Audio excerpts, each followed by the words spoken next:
Boa noite. A alegria de estarmos reunidos. Cada domingo parece que mais irmãos vão chegando, saindo aí dos seus isolamentos. Eu sei que é necessário.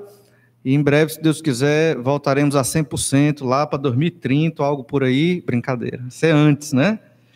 Temos estudado a Epístola de Paulo aos Romanos. Essa epístola traz a verdade de que o Senhor nos declarou justos. Então você imagina, nós, criminosos, pecadores, fomos declarados justos. E essa epístola nos mostra que nós não merecemos isso. Essa doutrina, essa verdade de que nós não merecemos ser justos, não merecemos a salvação, ela nos humilha e nos envergonha, porque o ser humano é muito orgulhoso. E nós queremos comprar tudo, queremos pagar o preço por tudo, queremos ser os merecedores. E na vida, em sociedade como nós estamos, tudo é por mérito, não é verdade?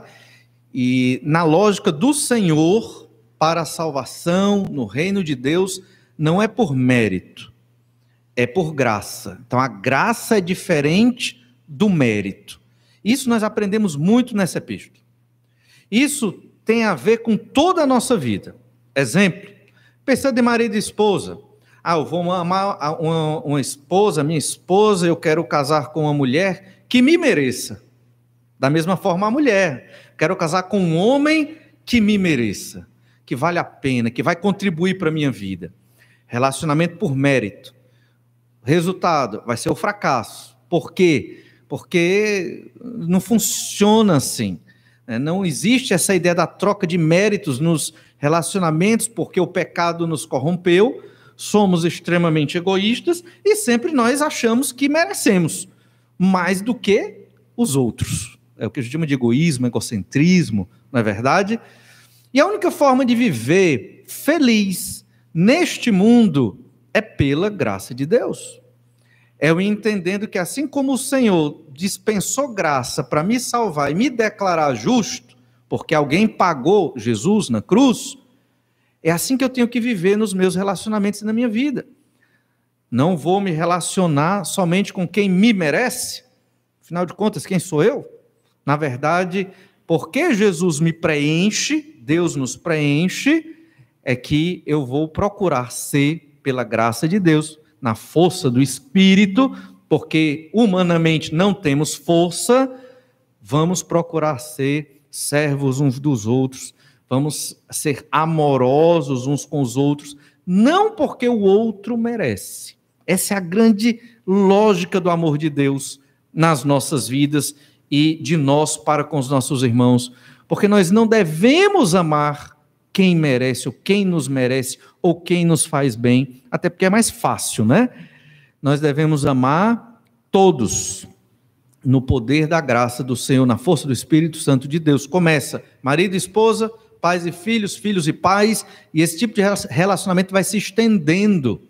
Esses dias eu estava falando com alguns irmãos e dizendo que o marketing da igreja é exatamente o amor. Jesus disse para os discípulos, que eles seriam conhecidos como discípulos de Jesus pelo amor com que se amavam. É este amor desinteressado, fundado na graça de Deus, na justificação pela fé, que nos leva a fazer o marketing de Deus. Quando alguém se admirar desse amor, o que é que a gente vai dizer? É Deus. Foi Deus, não sou eu. Se você pensa que sou eu, está redondamente enganado. É a graça de Deus agindo poderosamente na vida da sua igreja de modo sobrenatural.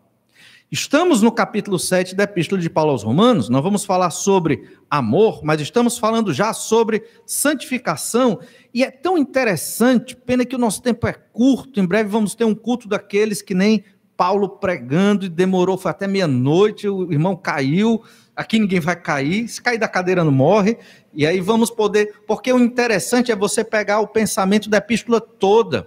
Lá na frente, no capítulo 12, 13, vamos falar sobre o amor, porque é um resultado prático da justificação pela fé, como cantamos hoje, da reconciliação com Deus, como cantamos hoje, e do processo de santificação.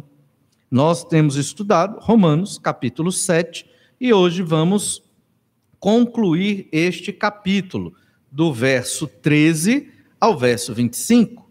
Então, leiamos Romanos 7, do verso 13 ao verso 25. Acaso o bom se me tornou em morte? De modo nenhum, pelo contrário. O pecado, para revelar-se como pecado por meio de uma coisa boa, causou-me a morte, a fim de que pelo mandamento se mostrasse sobremaneira maligno. Porque bem sabemos que a lei é espiritual, eu todavia sou carnal, vendido à escravidão do pecado. Porque nem mesmo compreendo o meu próprio modo de agir, pois não faço o que prefiro e sim o que detesto. Ora, se faço o que não quero, consinto com a lei que é boa. Neste caso, quem faz isso já não sou eu, mas o pecado que habita em mim. Porque eu sei que em mim, isto é, na minha carne, não habita bem nenhum, pois o querer o bem está em mim, não porém o efetuá-lo. Porque não faço o bem que prefiro, mas o mal que não quero, esse faço. Mas se eu faço o que não quero, já não sou eu quem o faz, e sim o pecado que habita em mim. Então, ao querer fazer o bem, encontro a lei de que o mal reside em mim. Porque no tocante ao homem interior tenho prazer na lei de Deus, mas vejo nos meus membros outra lei, que guerreando contra a lei da minha mente, me faz prisioneiro da lei do pecado que está nos meus membros. Desventurado homem que sou, quem me livrará do corpo desta morte? Graças a Deus por Jesus Cristo, nosso Senhor, de maneira que eu de mim mesmo, com a mente, sou escravo da lei de Deus, mas segundo a carne, da lei do pecado. Vamos observar nesse texto um conflito na vida do crente. E esse conflito eu entendo, e Paulo demonstra aqui, que todos nós enfrentamos. Essa é a batalha espiritual. Por isso nós vamos meditar nesse texto na seguinte ideia: dependendo de Deus, venceremos o pecado. Se dependermos de nós mesmos, não venceremos. Mas dependendo do Senhor, nós venceremos o pecado. É importante entender que Paulo está mostrando um argumento aqui contra uma justificação por obras, que ele já vem falando disso desde o capítulo 6, e contra uma santificação por obras. Ele falou no capítulo 7, no começo, e também parte do capítulo 6, de modo que parecia que a lei de Deus era má, os 10 mandamentos, ou os 613 preceitos da lei de Moisés, como se fosse algo ruim. Mas eles não eram ruins. O que era ruim? Era o homem, e a administração do homem da lei de Deus. A lei é santa e boa e justa, e nos alimenta e nos fortalece, mas o homem pecador, ele transformava esta lei em algo ruim. Em que sentido? Primeiro, justificação por obras. Se eu cumprir a lei de Moisés, eu serei salvo? Impossível. Segundo, santificação, perspectiva errada. Se eu obedecer todos os mandamentos, serei santo diante de Deus? Impossível. Tanto justificação como santificação tem como fundamento, pressuposto o quê? A graça de Deus. Desse modo, não há forma de o homem se gloriar. Não há forma de o homem se exaltar.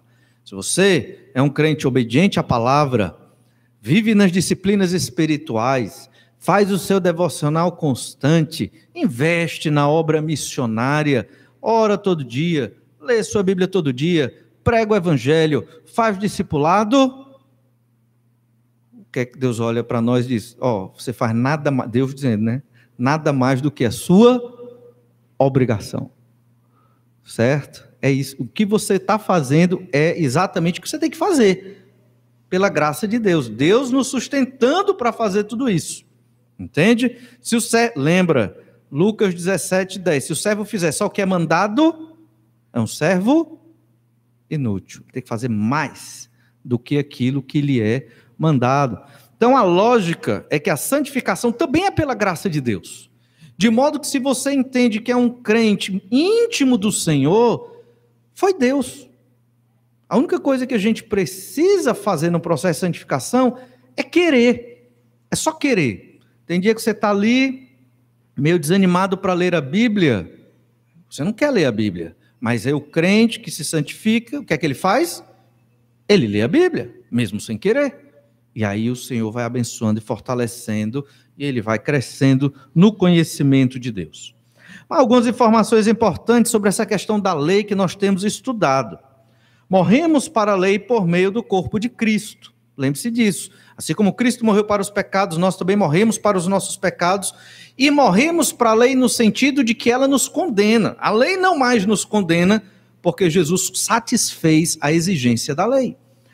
Lembra de Tiago, capítulo 2. Se você quebra um preceito da lei, você quebrou todos. Da mesma forma, então você é condenado pela lei de Deus. Logo, Jesus, ao morrer na cruz, foi condenado no nosso lugar. Então a lei não tem mais efeito sobre nós para nos condenar, porque Jesus foi condenado no nosso lugar. Morremos com Cristo para os pecados e para a lei. E você diz: mas eu não sou judeu, essa lei de Moisés tem efeito para mim? Tem, porque o reflexo da lei de Moisés está no Novo Testamento. Os princípios que nós obedecemos, a igreja obedece, são reflexos da lei de Moisés. Não precisamos obedecer da lei de Moisés todos os aspectos civis e tudo, e até cerimoniais da lei no sentido de sacrifício e de adoração, como era no Antigo Testamento. Mas os princípios de amar, de se santificar e de conhecer a Deus pela sua palavra e tudo mais, está no Novo Testamento e nós certamente obedecemos. Mas o interessante aqui é que morremos para a lei não nos condena e estamos vivos para uma nova perspectiva, viver no Espírito. É o Espírito Santo que nos fortalece para obedecer a lei, não para a salvação, mas para a glória de Deus. Essa é a lógica. A lei despertou nossas paixões pecaminosas de forma que dávamos fruto para a morte.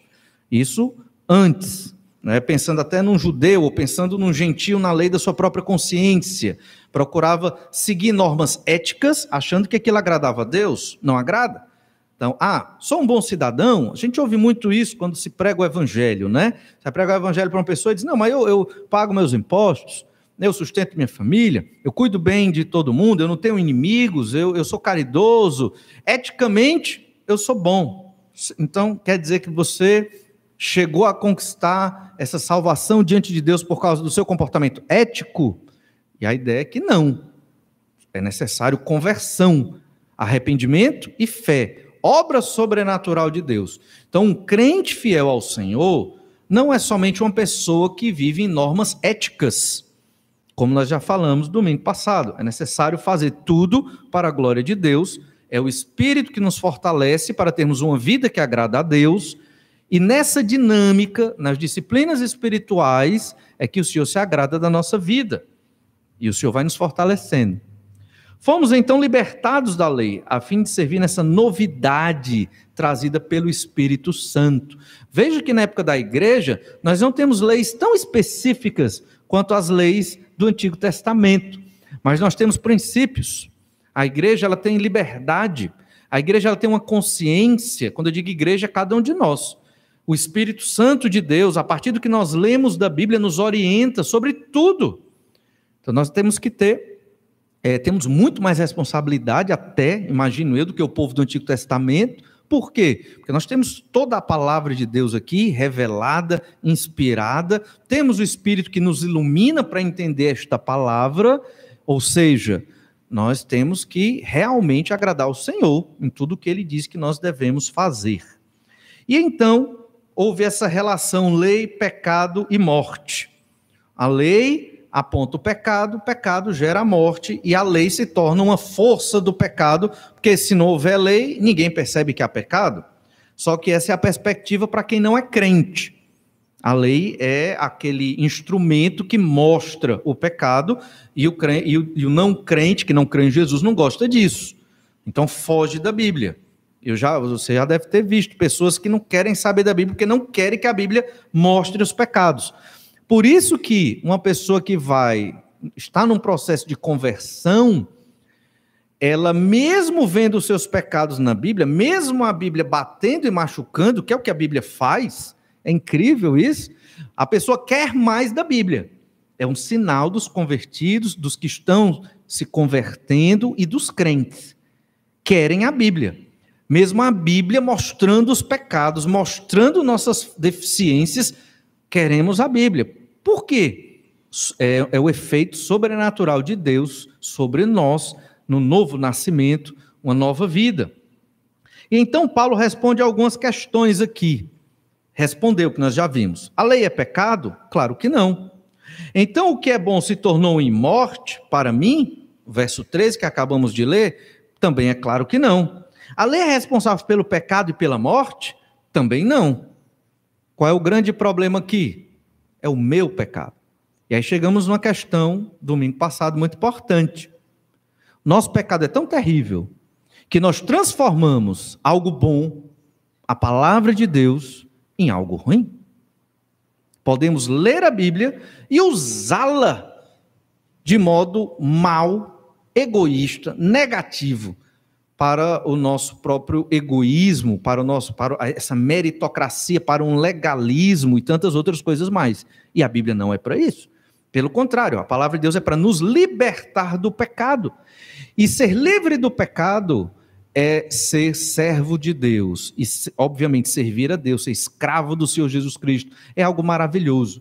Ou seja, ninguém vive oprimido servindo a Deus. Isso não existe. Se você se sente oprimido servindo a Deus, algo está errado. Algo está errado, porque a palavra é libertadora. Agora, como nós vamos ver no texto de hoje, existem tensões e lutas, e é o que nós vamos perceber nesse texto. Observe então, dependendo de Deus, nós vencemos o pecado. No capítulo 6, a graça não estimula o pecado, pelo contrário, torna-o inconcebível. A graça de Deus torna inconcebível o pecado, ou seja, não há espaço para o pecado na nossa vida. A lógica é, se eu tenho uma pessoa para odiar, eu vou odiar o meu pecado. A gente tem que entender essa canalização do ódio, porque nós odiamos muitas coisas durante a semana, é ou não é? Ou é no trânsito, ou é um vizinho, ou é um parente, ou é o marido, ou é a esposa, aquela coisa, né? Somos pecadores. Sejamos honestos. Pois agora nós vamos odiar o meu pecado, cada um odiando o seu pecado. Qual é o meu pecado? É isso que eu vou odiar.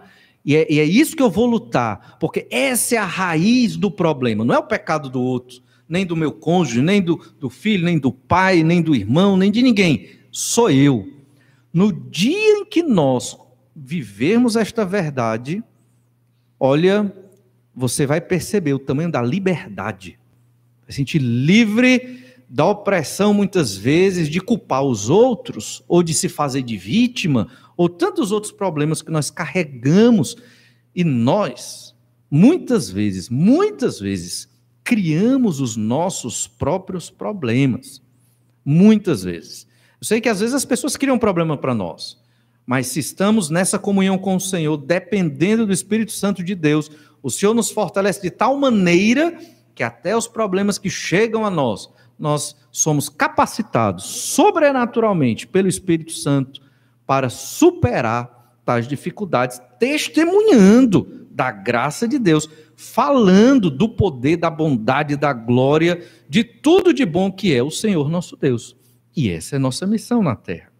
Em Romanos 7, observamos que a lei não gera pecado e morte. Pelo contrário, a nossa natureza é que é culpada, né, de gerar pecado e de gerar morte. E o fruto realmente é morte.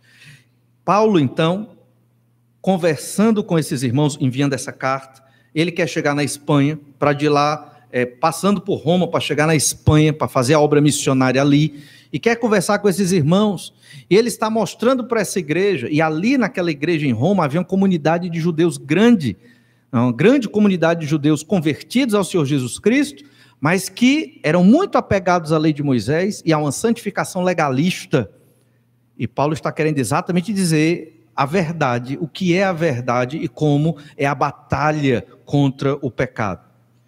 Então vejamos 3 aspectos no texto que acabamos de ler, além desta introdução, e o primeiro deles é que nós não compreendemos nosso próprio modo de agir. Você vai ler esse texto e você vai perceber que isso tem muito a ver com você que é crente em Jesus, com as suas lutas, com a batalha interna, você lutando contra os seus próprios pecados. Não compreendemos o nosso próprio modo de agir. Verso 14 novamente. Porque bem sabemos que a lei é espiritual. Eu, todavia, sou carnal, vendido à escravidão do pecado. Então ele diz que a lei é boa. Ele falou isso no verso 12. A lei é boa, é santa, né? A lei é santa e o mandamento santo, justo e bom. Mas eu sou carnal. Carnal aqui significa eu sou pecador. Então há um conflito aqui entre a palavra de Deus e quem eu sou. Por isso que a Bíblia, ela sempre vai apontar os nossos pecados e as nossas falhas. Olha aí, verso 13, só recapitulando.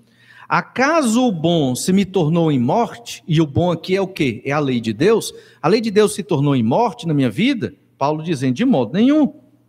Pelo contrário, o pecado, para revelar-se como pecado por meio de uma coisa boa, causou-me a morte, a fim de que pelo mandamento se mostrasse sobremaneira maligno. Então a lei mostra o pecado, mostra qual é o meu pecado, onde eu estou falhando. Eticamente, no comportamento, eu posso estar muito bem diante da sociedade, do grupo social em que eu convivo, mas e o coração? O comportamento é a ponta do iceberg. Coração é o mais importante. Porque o coração aqui, a metáfora para a nossa mente, emoções e tudo mais, é lá que reside o mal, o pecado. O meu pecado, o seu pecado. E a lei aponta isso. E aqui já pensando na santificação. Por isso que nós temos que ler a Bíblia todo dia. Mas, é tão difícil. E eu vou constantemente me confrontar com o meu pecado? Exatamente, porque só assim estaremos mais perto de Deus, só assim haverá felicidade. Esse é o método, e eu gosto de repetir isso, porque os crentes, as pessoas, gostam de seguir por um método mais fácil, um método inovador. Hoje a moda é o coaching cristão, né? O coaching evangélico. Isso não existe. O que existe é a Bíblia, e o que a Escritura ensina de modo muito claro. Sempre foi assim, sempre será assim até a volta de Cristo, e tenho que lutar contra o meu pecado. Me lembro, quando eu era adolescente, ia para a igreja, o domingo era maravilhoso, era fantástico, domingo de manhã, passava na casa dos irmãos, aí ia domingo à noite, e depois ia para a casa de outros irmãos, né? Um negócio maravilhoso, jovem, tem tempo. Mas quando chegava na segunda-feira, desânimo, porque aí você voltava para a realidade. Aí você ia para o trabalho, no caso eu ia para a escola, ia para os estudos, e via os pecados, os meus pecados, e as coisas que não encaixavam, e não era bom. E aí a semana ia sendo mais difícil, eu aguardava o fim de semana, né, para poder ir para a igreja, estar com os irmãos, e era tudo muito mocidade, era vibrante. Só que a gente vai pensando e tem que chegar na seguinte conclusão: eu não posso estar nessa comunhão com Deus só no domingo. Isso tem que ser todo dia da semana. Como é que eu faço isso? E aí nós vamos desenvolver essa habilidade de buscar a Deus a cada dia. E é o Espírito Santo que nos leva a isso, essa leitura da palavra que nos mostra o nosso pecado. A lei é espiritual, como Paulo disse, mas eu sou carnal, que significa vendido à escravidão do pecado. Ainda, embora crente, ainda pecamos. Essa é a grande questão. E o crente espiritual, nós vamos ver nesse texto, é o que luta contra o seu pecado, porque não tem crente sem pecado. É uma visão distorcida que a sociedade faz dos crentes como pessoas perfeitas e sem pecado. Por quê? Porque a gente parou de beber, de fumar, de se prostituir, pronto, é crente. Isso é o mínimo. Isso é o mínimo.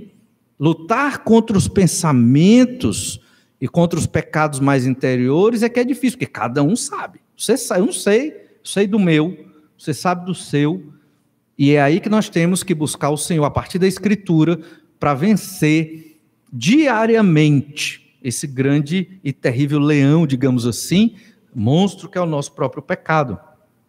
Observe então que nós lemos nesse texto há algumas características de um crente maduro na fé, e Paulo demonstra isso. E é interessante, um crente maduro na fé não é um crente que não erra. Um crente maduro na fé é como nós observamos aqui. Primeiro, o que é que a pessoa pensa de si mesmo? O que é que um crente maduro espiritual que busca Deus pensa de si mesmo? É o que nós acabamos de ler no verso 14. No verso 14, lemos de novo. Porque bem sabemos que a lei é espiritual. Eu, todavia, sou carnal, vendido à escravidão do pecado. Paulo falando. Paulo já dentro na perspectiva de convertido aqui, ele dizendo dele mesmo, grande missionário, vivia para as coisas de Deus. Mas ele entendia a natureza dele. E é interessante como Paulo, no fim da sua vida, a Timóteo, ele diz, dos pecadores sou o pior, porque persegui a igreja lá no começo. Paulo diz que era o pior dos apóstolos. Ah, mas ser apóstolo é muita coisa, né? Se eu sou o pior dos apóstolos, ainda sou muito grande. Mas o pior dos pecadores, entende? Por quê? Porque ele entendeu que perseguiu a igreja e isso era terrível no seu currículo, mesmo que foi antes da sua conversão. O que você pensa de si mesmo? Você acha que a lei é espiritual e você é carnal no sentido de ser um pecador que todo dia está à mercê da escravidão do pecado? Todo dia, é uma luta. E é normal na vida dos crentes. E isso vai motivar algo muito interessante, o desejo pela volta de Cristo. Vamos querer que Jesus volte logo, porque só quando Jesus voltar estaremos livres da tensão do pecado, de viver todo dia lutando contra este pecado. E eu sei que no dia que eu relaxar, meu pecado me pega. Disciplina espiritual. Ah, essa vida é horrível, pastor. Pior, se você acha que é horrível, pior é viver no pecado.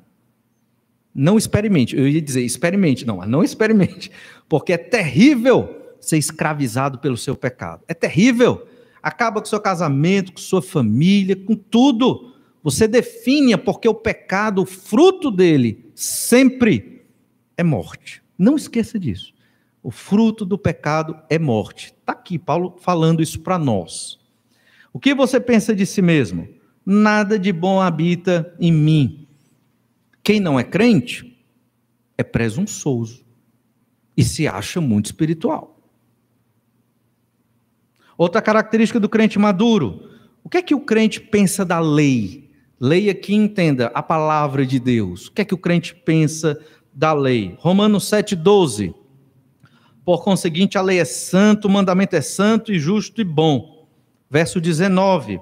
Porque não faço o bem que prefiro, mas o mal que não quero, esse faço. O bem, a lei aqui, dentro do contexto aqui, o bem é a lei, a palavra de Deus.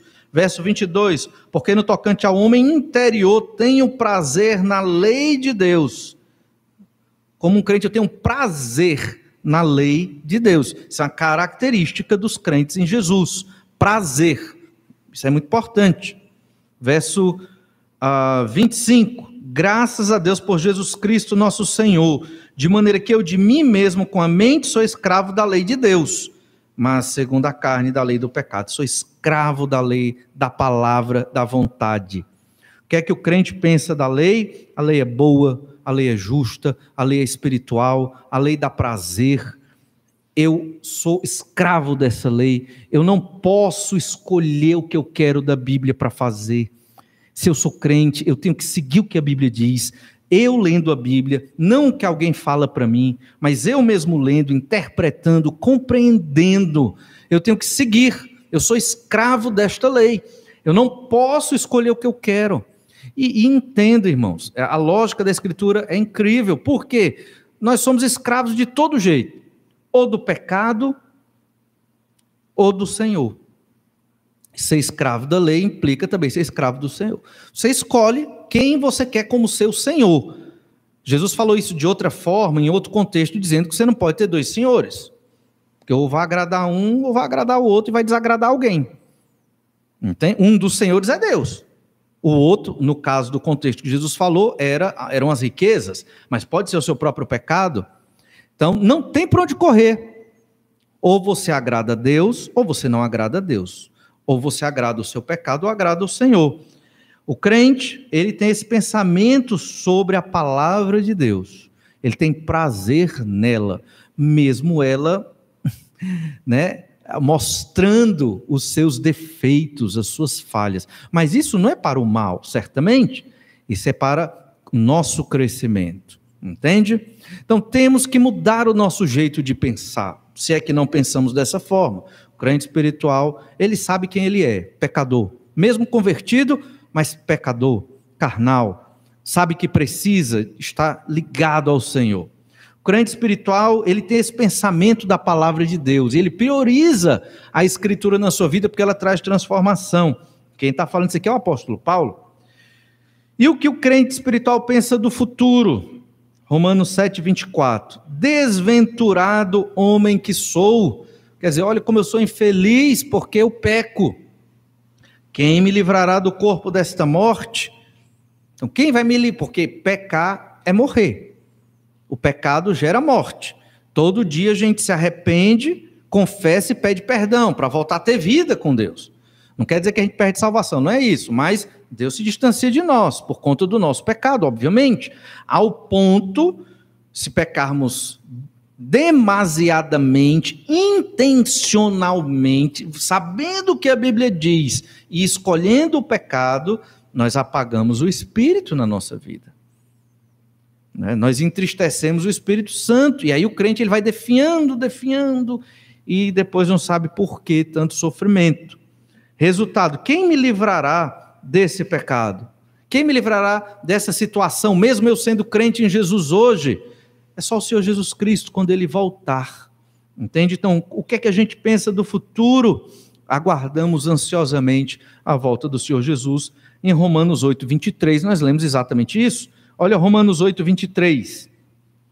E não somente ela aqui falando da criação, Romanos 8, 23, e não somente ela, mas também nós, que temos as primícias do Espírito, igualmente gememos em nosso íntimo, aguardando a adoção de filhos, a redenção do nosso corpo.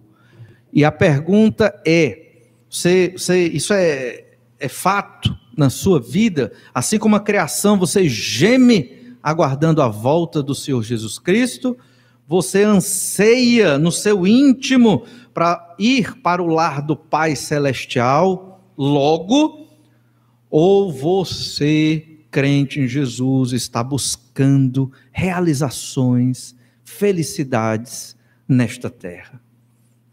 Eu posso trabalhar, eu posso construir as coisas, eu posso viajar, eu posso fazer muitas coisas aqui na terra, mas sem me ancorar nela, sem buscar felicidade nela, tendo minha felicidade no Senhor, que o crente tem que viver assim, aguardando e ansiando para que Ele volte logo, porque não existe nada nesta terra que nos traga realização mais do que Deus.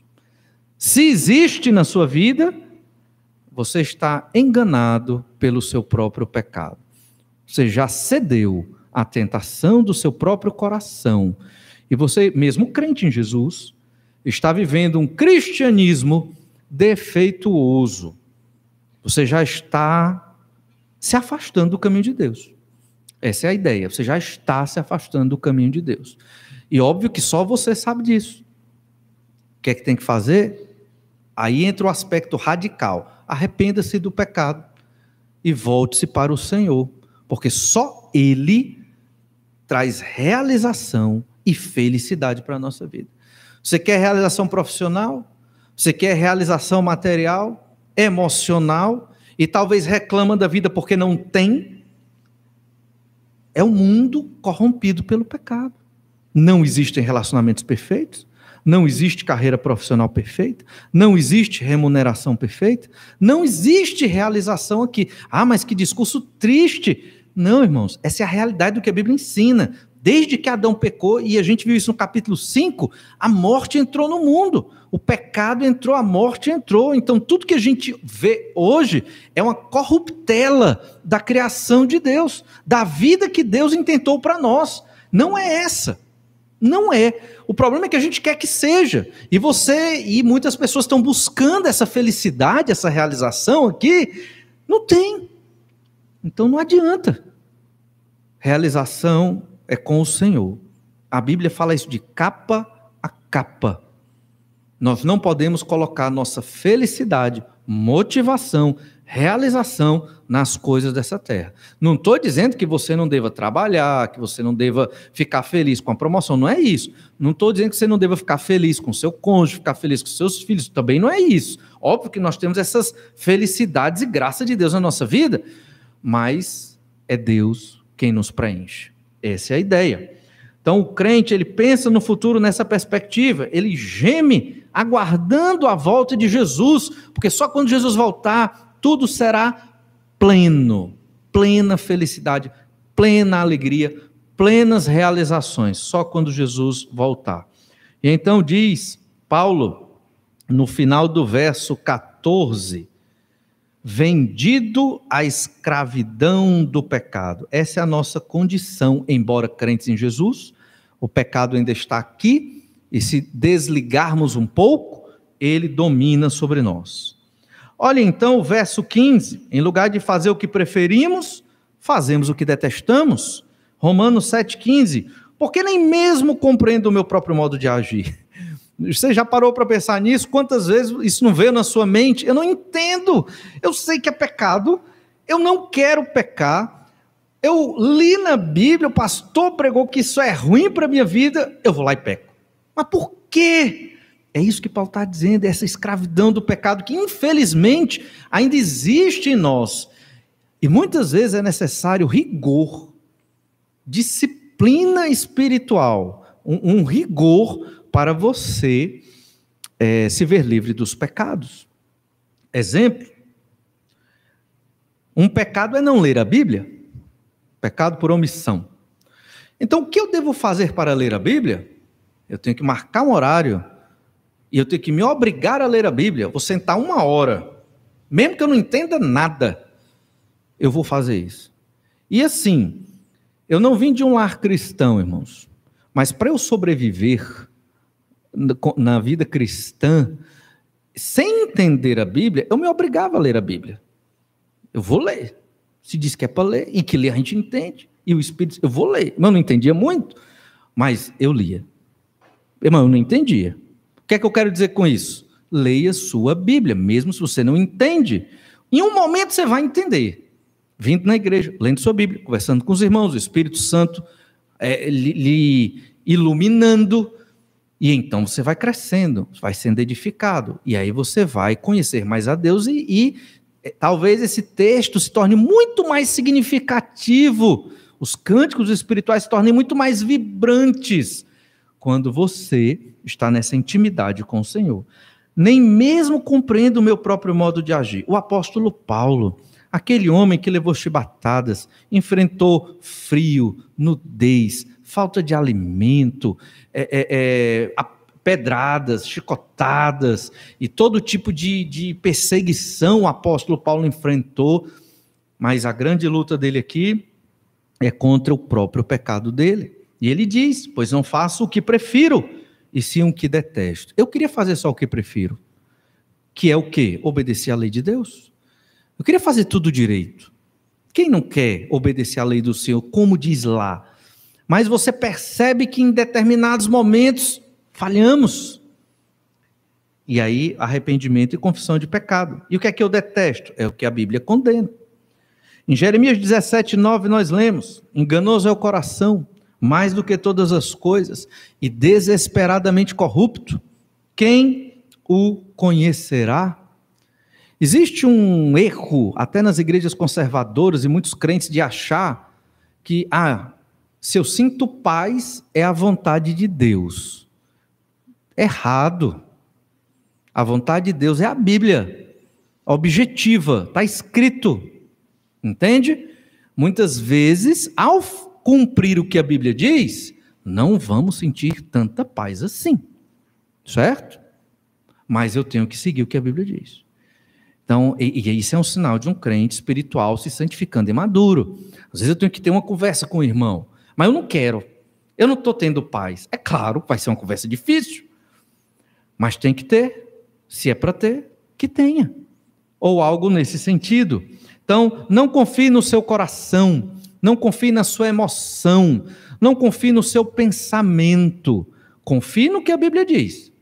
Óbvio que a Bíblia não tem regras específicas, como, por exemplo, será que eu devo trocar de carro? A Bíblia não vai dizer isso, né?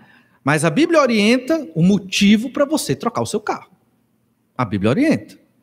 E aí, se você estiver afinado com a Escritura, você vai trocar o carro dentro de uma perspectiva bíblica. Mas ela não diz se você deve trocar ou não. E aí é diferente. Cada um toma a sua decisão. Em Gálatas 5,17, nós lemos: porque a carne milita contra o espírito, e o espírito contra a carne, porque são opostos entre si, para que não façais o que porventura seja do vosso querer. Carne e espírito, duas naturezas dentro de nós. Você, crente em Jesus, que lê a sua Bíblia, sabe o que é certo, sabe o que tem que fazer. E muitas vezes, muitos irmãos que eu converso e nós conversamos, sabem o que tem que fazer. O problema não é saber, o problema é fazer. E aí é o Espírito de Deus, e aí tem a palavrinha-chave. Eu sei o que devo fazer, mas eu quero.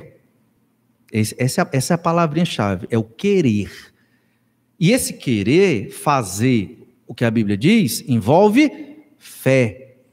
Por isso o crente espiritual tem um entendimento do que é a Bíblia. A Bíblia é o meu prazer. A Bíblia traz as ordens. Se eu sigo as ordens do Senhor, eu tenho certeza de que o Senhor é por mim. Mesmo que eu peque, erre, porque isso é impossível 100%, mas eu me arrependo do pecado, confesso o pecado, continuo, e vou perseverando. E faça também um teste, final do ano, eu sempre faço isso no final do ano, você pode fazer no meio do ano, não tem problema, ou você bota aí o seu parâmetro. Eu faço no final do ano, o que é que eu aprendi nesse ano que passou? Eu gosto de fazer essa reflexão. Eu ainda devo ser pastor? Todo ano eu penso isso. Será que ainda presta? Né? Será que é o que Deus quer? Será que o que é que eu fiz de errado? O que é que eu tenho que fazer para agradar a Deus no ano seguinte? E geralmente nessa reflexão nem sempre eu fico tão feliz. E eu acho que isso é natural, porque nós somos pecadores e vamos perceber o nosso pecado. Mas é bom, porque o Senhor nos motiva, nos anima e confirma a vontade dele para nós. Agora, se você acha que está tudo bem, está tudo beleza, não tem batalha, não tem luta, realizado, pleno, 100%, eu nem lembro desse negócio de Jesus voltar. Aí você lê de novo esse texto aqui sozinho em casa e ora, e o Espírito vai fazer o resto, né? Bem, olha Romanos 7,16. Ora, se faço o que não quero, consinto com a lei que é boa. Então, eu não quero pecar. Se eu faço o que eu não quero, eu estou de acordo com a palavra de Deus. Esse é o princípio aqui. E nós diariamente temos que decidir, peco ou não peco, todo dia. Quando estamos no ambiente da igreja, é tão gostoso, é tão mais fácil, não é verdade? Não sei se os irmãos sentem isso, eu acho que sim, porque eu sinto isso. É tão bom, parece que a gente mal peca aqui. E é gostoso demais. E eu acho que é natural, porque os crentes estão juntos, os crentes não falam bobagens, né? Os crentes se ajudam, e isso é maravilhoso. E o ambiente, hoje tivemos uma assembleia assim, maravilhosa, 4 novos irmãos se tornaram membros, e foi super legal, pela graça de Deus. Ou seja, Deus nos abençoa demais. Só que quando chega amanhã, aí você vai para um ambiente onde tem pessoas que não são crentes.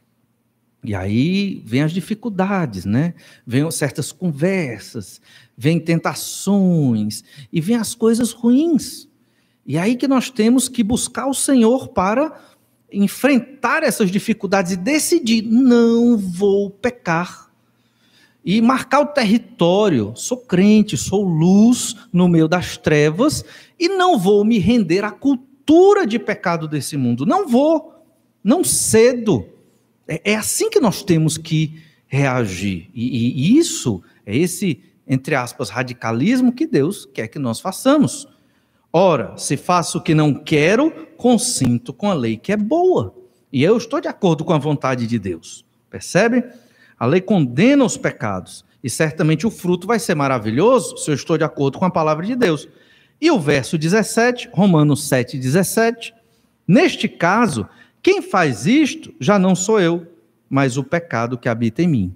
Então, quando eu faço o que eu não quero, que é exatamente o pecado, então é o pecado em mim que me leva a fazer isso. Lembrando, o pecado não é entidade fora de mim. Quando ele diz que é o pecado em mim, personificando o pecado, isso é para enfatizar. Mas fui eu que escolhi pecar. E segundo os Coríntios 5,17 diz, e assim se alguém está em Cristo é nova criatura, as coisas antigas já passaram, eis que se fizeram novas. Então nós, como nova criatura, vivemos segundo o que a Escritura diz, não mais nessa doutrina de pecado do mundo. O mundo ao nosso redor tem uma cultura de pecado. Cultura de pecado no casamento, cultura de pecado na criação de filhos, cultura de pecado no trabalho, cultura de pecado nas conversas, cultura de pecado em tudo. É uma cultura, é cultural o pecado. Por isso não cai nesse negócio de dizer, é um programa cultural, então não tem problema. Tem problema na cultura também, certo? Não estou dizendo que tudo da cultura é pecado, mas muita coisa é.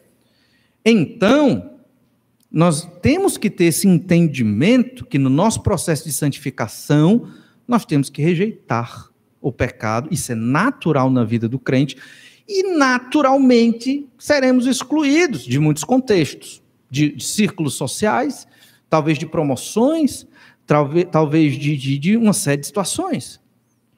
E é para isso que serve a igreja, porque eu fui excluído, mas aqui eu não sou, porque aqui é a família de Deus, é o local dos convertidos ao Senhor Jesus Cristo. E aqui nós nos apoiamos. O que eu sinto muita falta é porque também está na pandemia, mas eu já sentia falta antes, é dos nossos testemunhos. Testemunhos não só de conversão, que é maravilhoso ouvir conversão dos irmãos, como foi, mas testemunho também de batalhas, enfrentando batalhas no trabalho, batalhas na universidade. Já pensou?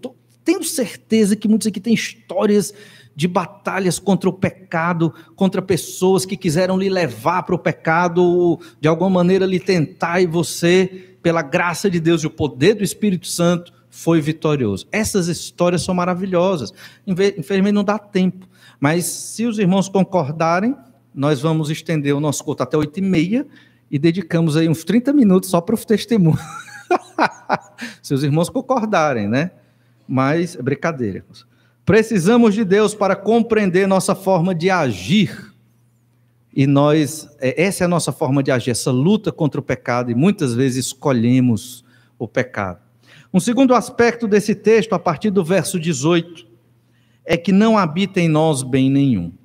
É difícil isso, mas é verdade, não habita em nós bem nenhum. Paulo repete o conteúdo do verso 14 a 17 nos versos 18 a 20. Por quê? ênfase, está martelando para que aquela turma entenda o que está sendo dito aqui. E aqui nós temos um começo, um meio e o fim, a partir do verso 18 até o verso 21.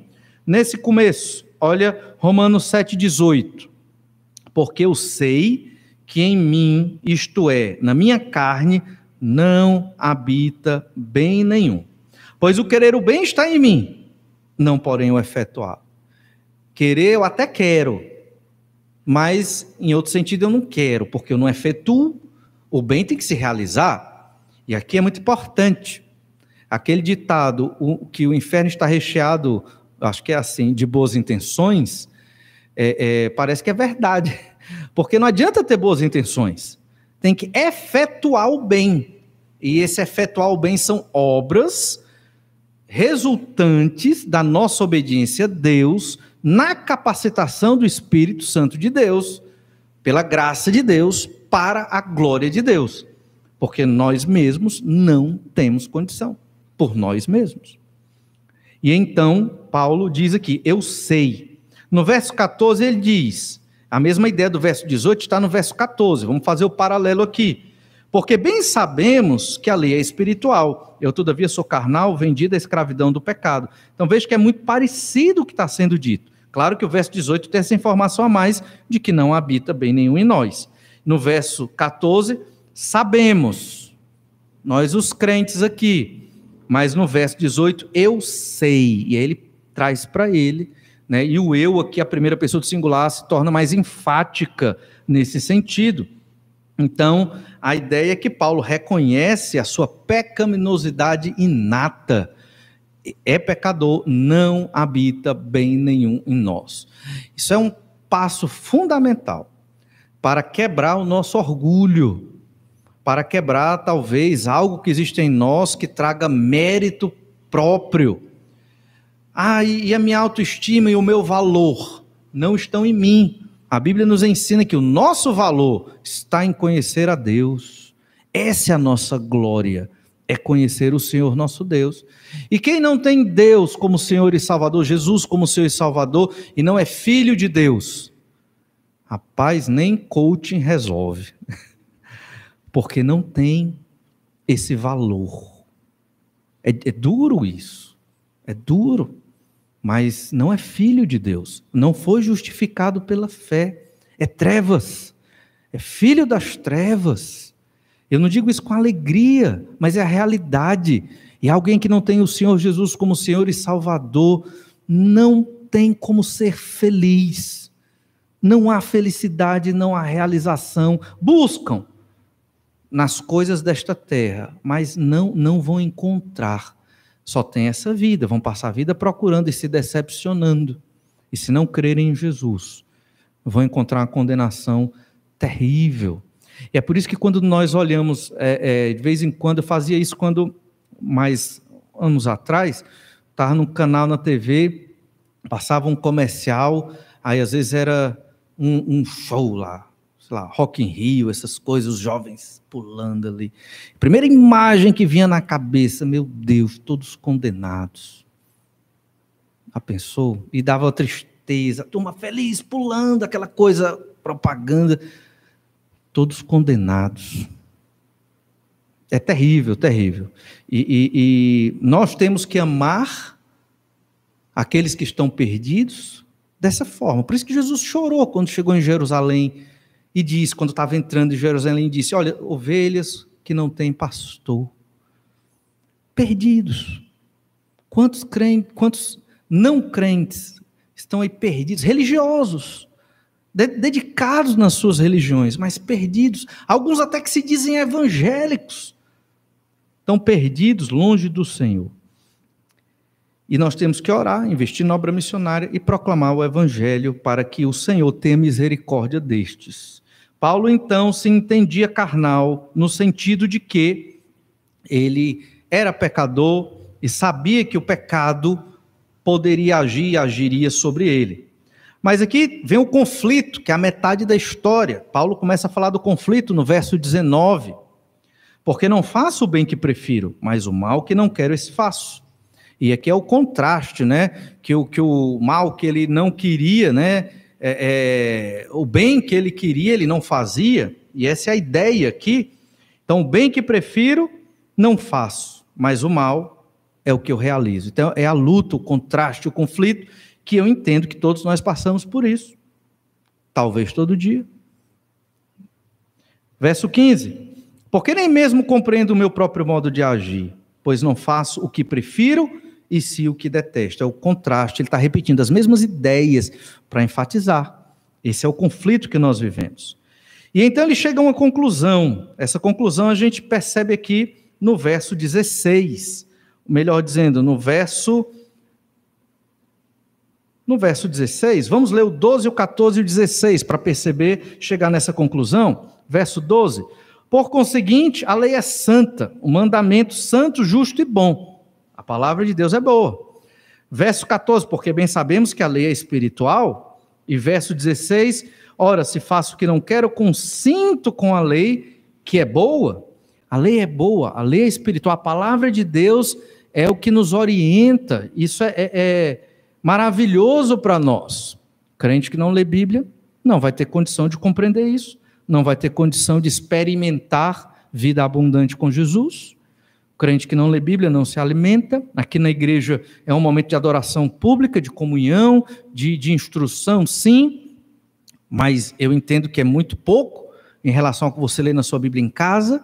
Até sugiro que você leia e converse com a família, ou converso com algum irmão, troco ideias, entendi, não entendi, tenho essa dúvida, é interessante isso, aprendi, muito importante, aprendi essa verdade na minha vida.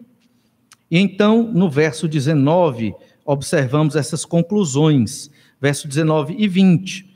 Porque não faço o bem que prefiro, mas o mal que não quero, esse faço. Mas se eu faço o que não quero, já não sou eu quem o faz, e sim o pecado que habita em mim.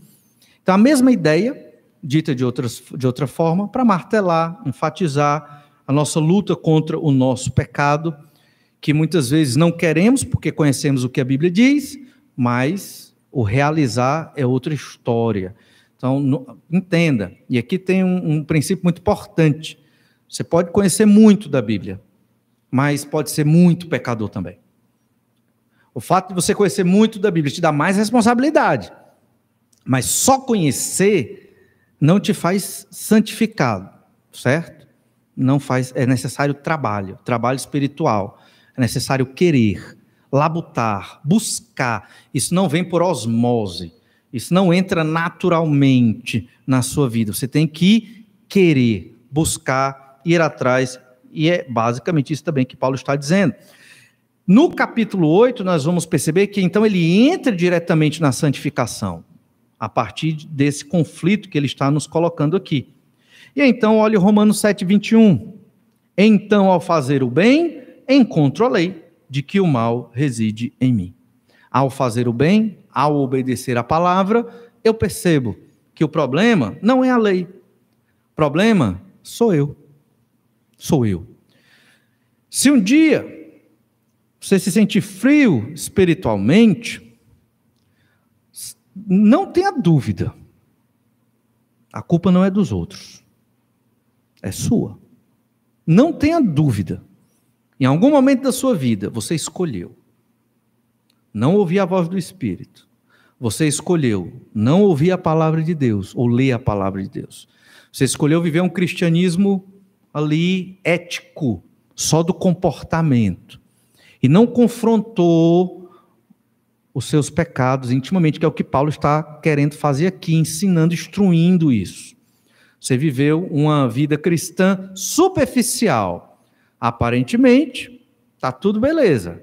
Mas é aqui no coração, só você sabe como está.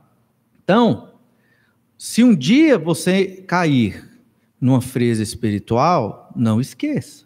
Foi você. Porque Deus está de braços abertos, o Espírito Santo habita em você, você tem a palavra de Deus, você tem uma igreja, tem irmãos em Cristo. Agora você tem que procurar, você tem que querer. Essa é a palavrinha, querer. Se você quiser, Deus opera uma grande obra na sua vida. Mas se você não quiser, ninguém vai poder ajudar. Nem o Espírito Santo vai poder ajudar você que é crente em Jesus, que quer viver em pecado. E é aí que a gente entende como o nosso Deus é maravilhoso e amoroso. Ele não nos obriga a nos santificarmos. Deus deixa livre. Você tem liberdade para se escravizar no pecado e voltar para a lama. E vai sofrer. Vai. A minha tristeza é ver crentes que escolheram o pecado. Crentes, salvos, mas que escolheram a vida de pecado. E eu fico triste porque vai sofrer tanto. E só vai abrir os olhos 10 anos depois. 10 anos de sofrimento. E aí, mas vai abrir, porque Deus ele mostra, mas deixa a pessoa para aprender. Então nós temos que, assim como o apóstolo Paulo, aprender que somos pecadores, a lei não é má, nós é que somos por conta do nosso pecado e que todo dia temos que escolher obedecer ao Senhor ou pecar. Precisamos de Deus para reconhecer então esse nosso caráter pecaminoso e vencê-lo.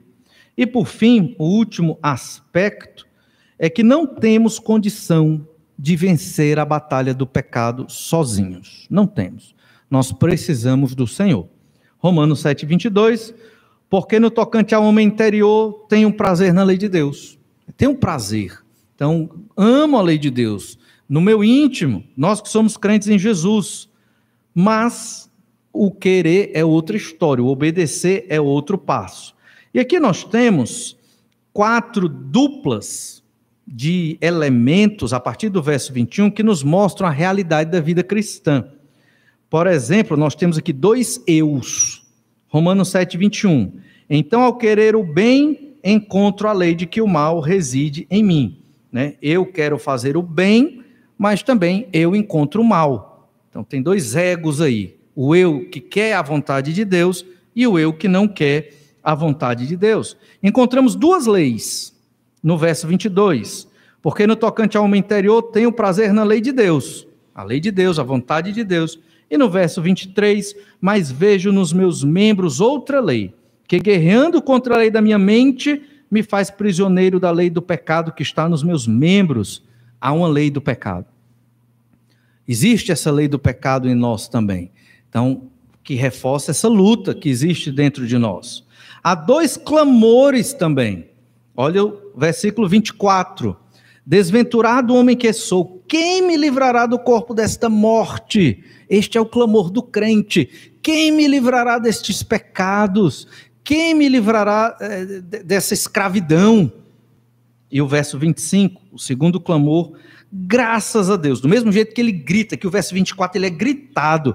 Desventurado homem que sou, infeliz homem que sou, por conta dos pecados. Quem vai me livrar? Verso 25, graças a Deus, por Jesus Cristo nosso Senhor, de maneira que eu de mim mesmo, com a mente, escravo de Deus, mas segundo a carne, sou da lei do pecado. Um clamor por livramento. E aqui, 2 tipos de escravidão, uma escravidão da lei e uma escravidão do pecado. Todas essas dualidades mostram o nosso sofrimento do crente lutando contra a sua própria natureza. Isso é santificação. Santificação não é perfeição, no sentido de ausência de pecado, de pessoas que não erram. Isso não é santificação, porque é impossível, não existe. Santificação é eu entender o quanto eu sou pecador e querer realizar a vontade de Deus, obedecendo a lei de Deus, a palavra de Deus na minha vida. E entendendo que eu não consigo fazer isso sozinho. É no poder do Espírito Santo e é pela graça de Deus. Só basta uma coisa. Só basta você querer. Eu quero obedecer ao Senhor. O Senhor vai lhe capacitar de toda forma para que você o obedeça. E essa luta é diária, é uma luta que nós devemos travar todo dia até a volta do Senhor Jesus Cristo. Dependendo de Deus, nós venceremos o nosso próprio pecado. Vamos orar e pedir que o Senhor nos abençoe. Te louvamos, Pai amado, por tua graça e misericórdia, pelo teu amor, porque podemos ver nesse texto um retrato de quem nós somos. Assim como o apóstolo tinha os seus conflitos, nós também temos os nossos. Te suplicamos, Senhor, que nos ajude a não sermos escravos do nosso próprio pecado. Te suplicamos, Pai amado, que o Senhor nos livre dessa escravidão. Hoje, nessa luta, nesta batalha espiritual e definitivamente na volta do Senhor Jesus Cristo ou com a nossa partida daqui. Ajuda-nos, ó Pai, a sermos servos fiéis a Ti, a vivermos essa peregrinação na fé de modo honesto e sincero, para a glória do Teu nome. É que eu te peço em nome de Jesus. Amém. Deus esteja abençoando a cada um na sua semana, na sua batalha espiritual, lhe fortalecendo em tudo, e nos encontraremos em breve, na próxima. Que Deus nos abençoe a todos e uma boa noite.